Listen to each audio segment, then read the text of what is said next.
शहर से दूर एक घने जंगल के बीचों बीच एक पुराना वीरान बंगला था। लोग कहते थे कि उस बंगले में एक भयानक आत्मा रहती है, जो हर अमावस की रात को खून की प्यासी होकर बाहर निकलती है। लेकिन कुछ दोस्तों के एक समूह, राहुल, प्रिया, समीर और नेहा, को इन कहानियों पर यकीन नहीं था। वे रोमांच की तलाश में उस बंगले में एक पार्टी करने का फैसला करते हैं। रात गहरा रही थी जब वे बंगले तक पहुंचे। बंगले का मुख्य द्वार सड़ी हुई लकड़ी और काई से भरा था। जैसे ही वे अंदर गए, एक अजीब सी बदबू उनके नाखूनों से टकराई, सड़े हुए मांस और सूखे खून की बदबू। हवा में एक अजीब सी ठंडक थी, जैसे कोई अदृश्य शक्ति उन्हें देख रही हो।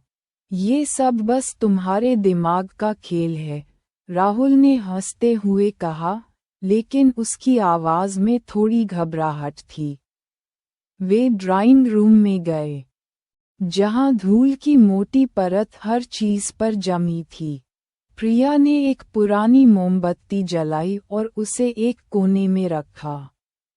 अचानक एक तेज हवा का झोंका आया और मोमबत्ती बुझ गई।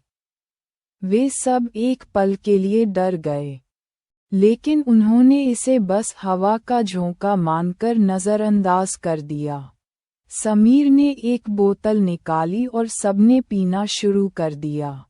माहौल थोड़ा हल्का हुआ, लेकिन तभी उन्हें ऊपर से किसी के चलने की आवाज सुनाई दी। कौन है वहां?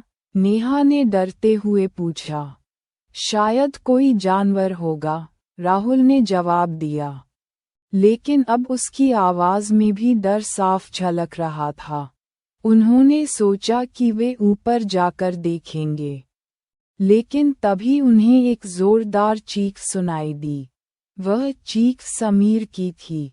वे सब चौंक गए और उन्होंने देखा कि समीर का शरीर जमीन पर पड़ा है और उसके गले से खून बह रहा है। उसकी आंखें बाहर निकली हुई थीं, और उसके चेहरे पर एक भयानक दर्द का भाव था। सब सदमे में थे। उन्होंने देखा कि समीर के सीने पर एक काला निशान है, जो किसी पंजे जैसा दिख रहा था। ये कैसे हो सकता है? प्रिया ने कांपते हुए कहा। अचानक कमरे में बिजली की चमक हुई और उन्होंने एक काली, धुंधली आकृति देखी, जो समीर के शरीर पर झुकी हुई थी। उसकी आंखें लाल अंगारे जैसी चमक रही थीं। वे सब भागने लगे। राहुल ने मुख्य दरवाज़ा खोलने की कोशिश की, लेकिन वह जाम हो चुका था।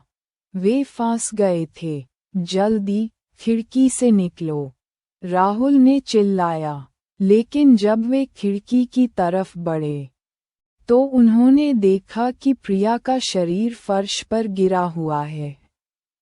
उसका सिर उसके शरीर से अलग हो चुका था, और खून का एक बड़ा तालाब जमीन पर बन रहा था। उसकी गर्दन से खून की धाराएं बह रही थीं। अब केवल राहुल और नेहा बचे थे। उनकी सांसें तेज चल रही थीं, और उनकी आंखों में खौफ था। उन्होंने एक दूसरे का हाथ पकड़ा और पीछे की तरफ भागे। वे एक पुराने किचन में पहुंचे, जहां चारों तरफ जंग लगे चाकू और सड़े हुए बर्तन बिखरे थे। हम यहाँ छिप सकते हैं, नेहा ने फुसफुसाते हुए कहा। लेकिन तभी उन्होंने पीछे से एक ठंडी सांस महसूस की। जब वे पलटे, तो उन्होंने उस भयानक आकृति को अपने सामने खड़ा पाया। उसकी उंगलियों पर खून लगा था, और उसके हाथों से खून टपक रहा था। राहुल ने हिम्मत करके एक पुराना चाकू उठाया और उस पर वार किया। लेकिन चाकू उसके शरीर के आर पार निकल गया। जैसे वह सिर्फ धुआं हो। उस आकृति ने अपना एक पंजा उठाया और नेहा के पेट में घुसेड़ दिया। नेहा की चीख सुनकर राहुल की रूह कांप गई। उसके शरीर से खून का फव्वारा निकल पड़ा और वह जमीन पर गिर गई। उसका शरीर तड़पने लगा। राहुल अकेला बचा था। उसने देखा कि वह आकृति अब उसकी तरफ बढ़ रही है। राहुल ने पीछे हटना शुरू किया और एक कोने में पहुंच गया। तभी उसकी नज़र दीवार पर पड़ी।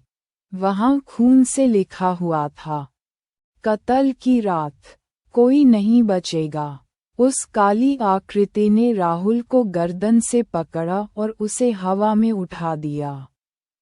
राहुल ने छटपटाने की बहुत कोशिश की, लेकिन कोई फायदा नहीं हुआ। उसने देखा कि उस आकृति का चेहरा पूरी तरह से खून से सना हुआ था और उसकी आंखें आग की तरह जल रही थीं। अगली सुबह जब पुलिस बंगले पहुंची, तो उन्हें चारों दोस्तों की लाशें मिलीं। समीर, प्रिया और नेहा का शरीर बुरी तरह से क्षत विक्षत था, और राहुल की लाश एक कमरे की छत से लटकी हुई थी। उसके सीने पर उसी तरह का काला पंजा बना हुआ था, और उस बंगले की दीवारों पर खून से लिखा हुआ था, अगली अमावस तक इंतजार करो। उस दिन के बाद उस बंगले के पास से कोई नहीं गुजरता। लोग कहते हैं कि अमावस की रात को उस बंगले से चीखें सुनाई देती हैं और खून की गंध पूरे जंगल में फैल जाती है। और जो भी उस बंगले के पास जाने की हिम्मत करता है, वह कभी वापस नहीं आता।